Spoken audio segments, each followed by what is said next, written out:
આજે હું તમારા માટે લાવી છું ખારીની રેસીપી। નહીં ઓવન કે નહીં મેદો કે નહીં કોઈ વધારાની મહેનત, ઓવન વગર જ એકદમ હેલ્ધી અને ક્રન્ચી ઘઉંના લોટની ખારી બનાવીશું, જે બાળકોને તો ભાવશે અને લંચ બોક્સમાં પણ લઈ જશે। બધા જ લેયર છૂટી પડી જાય તેવી આજે આપણે યુનિક રેસીપી બનાવીશું। અને ફ્રેન્ડ્સ, મારી દરેક રેસીપી ઘરના સિમ્પલ મસાલાથી બનતી ટેસ્ટી અને યુનિક રેસીપી હોય છે, જે હું તમારી સાથે શેર કરું છું। તો પ્લીઝ મારી ચેનલને સપોર્ટ કરો અને તમને આજની રેસીપી તમને ગમે, થોડી પણ ગમે તો પ્લીઝ મારી રેસીપીને લાઈક કરો, શેર કરો અને સબસ્ક્રાઈબ જરૂરથી કરજો। ઘઉંના લોટની ક્રન્ચી અને ક્રિસ્પી ખારી બનાવવા માટે સૌપ્રથમ અહીં ઘઉંનો લોટ આપણે લઈશું।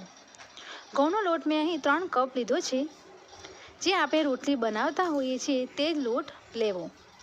માપ માટે તમે કપ કે ઘરની કોઈ વાટકી લઈ શકો છો। ઘઉંના લોટ તો ચાળીને જ લેવો અને ખારીને ક્રિસ્પી બનાવે તે માટે ઘઉંના લોટમાં મેં પહેલેથી જ 2 ચમચી સૂજી એડ કરી દીધી છે। હવે 1 ચમચી જીરું એડ કરીશું અને સ્વાદ પ્રમાણે મીઠું એડ કરીશું।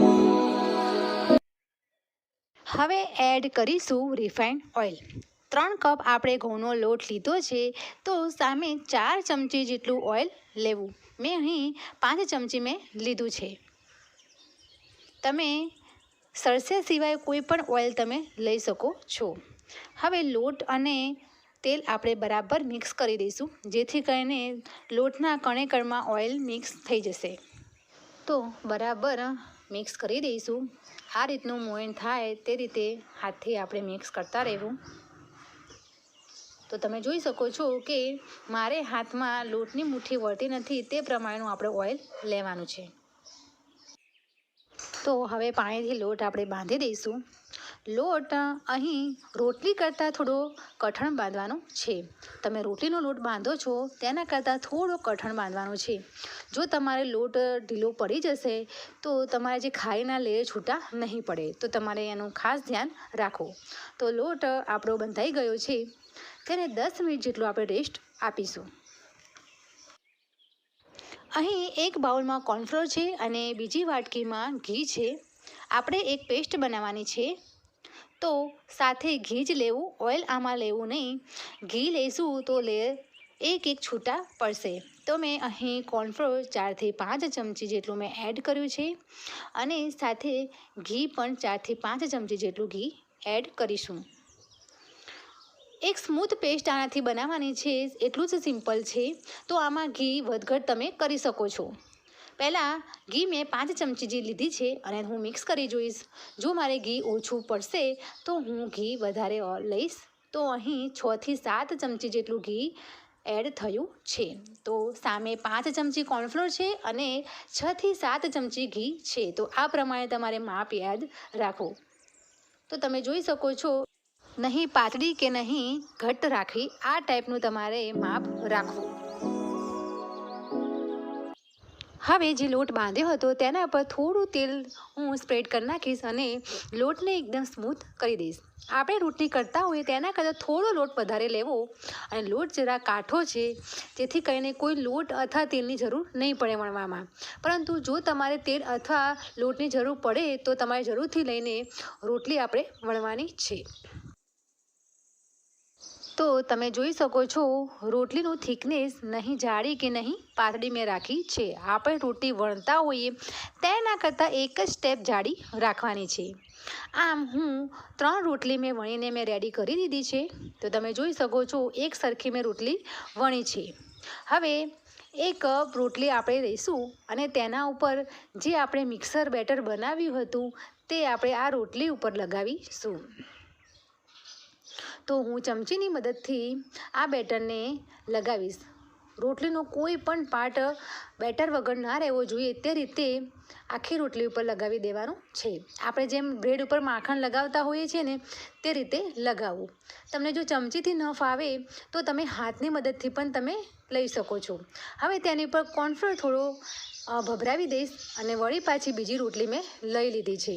તેને આવી રીતે એના ઉપર જ બરાબર ગોઠવી દીધી છે અને આવી રીતે ફરીથી હું બેટર લગાવું છું અને કોર્નફ્લોર લગાવીને પાછી મેં એક ત્રીજી રોટલી કરીને આવી રીતે કરી દીધું છે. હવે ધીમે ધીમે આપણે રોલ કરતા હોઈએ તે રીતે આપણે વાળવાનું છે. તો તમે જોઈ શકો છો હું બંને હાથની મદદથી આ 3 રોટલી મેં વણીને હું રોલ બનાવું છું. જો તમારે વધારે લેયરવાળી જોઈતી હોય તો ફ્રેન્ડ્સ 4 થી 5 રોટલીનું પણ તમે આવી રીતે લેયર કરી શકો છો, પરંતુ 3 રોટલીથી પણ સારું લેયર તમારા છૂટા પડી જશે. હવે એક સરખા પીસ હું ચક્કાના મદદથી હું કાપીશ. આમ રોલ છે તે પ્રમાણે હું ધીમે ધીમે એક સરખા પીસ મેં કરી દીધા છે અને તમે જોઈ શકો છો તેના લેયર અત્યારથી જ દેખાઈ રહ્યા છે. તો મેં બધા જ એક સરખા રોલ કટ કરી દીધા છે.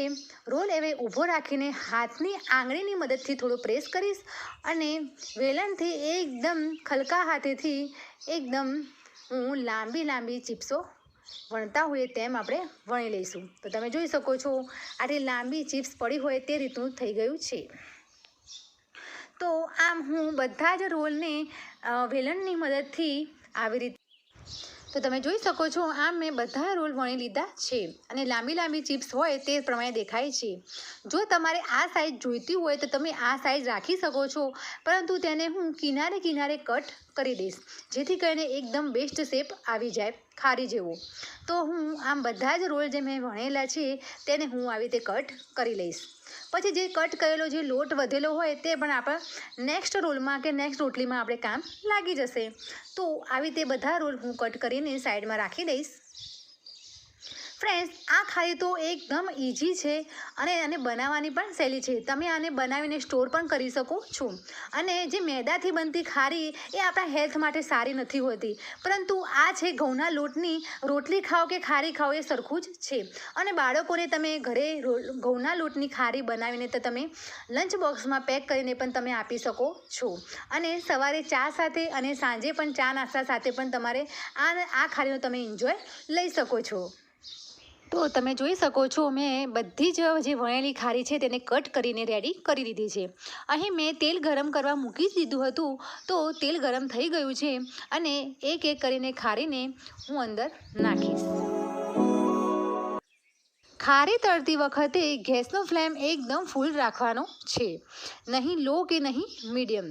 ફૂલ ગેસમાં જ તમે ખારી તળશો તો તેના ફટાફટ લેયર તેના છૂટા પડી જશે. અને તળતી વખતે ખારીને ટચ કરવાની નથી, નહીં તો ખારી તૂટી જવાની સંભાવના રહે છે.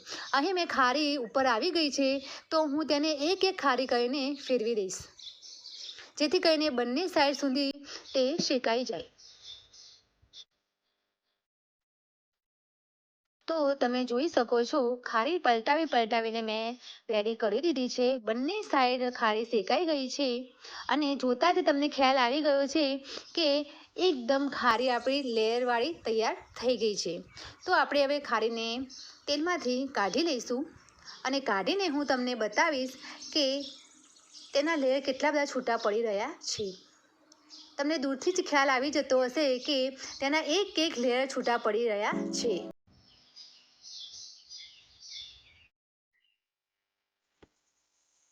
તો રેડી થઈ ગઈ છે એકદમ ક્રન્ચી અને ક્રિસ્પી ઘઉંના લોટની ખારી.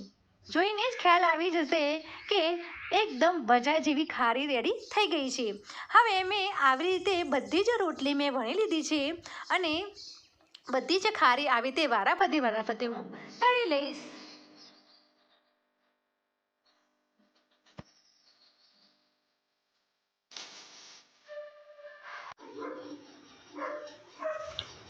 એકદમ ઘઉંના લોટની ક્રન્ચી ખારી આપણી રેડી થઈ ગઈ છે.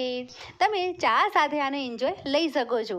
ફ્રેન્ડ્સ, મારી આજની એક યુનિક રેસીપી ઘરની સિમ્પલ વસ્તુથી બનતી કેવી લાગી તમને તે મને કમેન્ટ કરીને જરૂરથી કહેજો. અને મારી ચેનલને પ્લીઝ લાઈક કરો, શેર કરો અને સબસ્ક્રાઈબ જરૂરથી કરજો.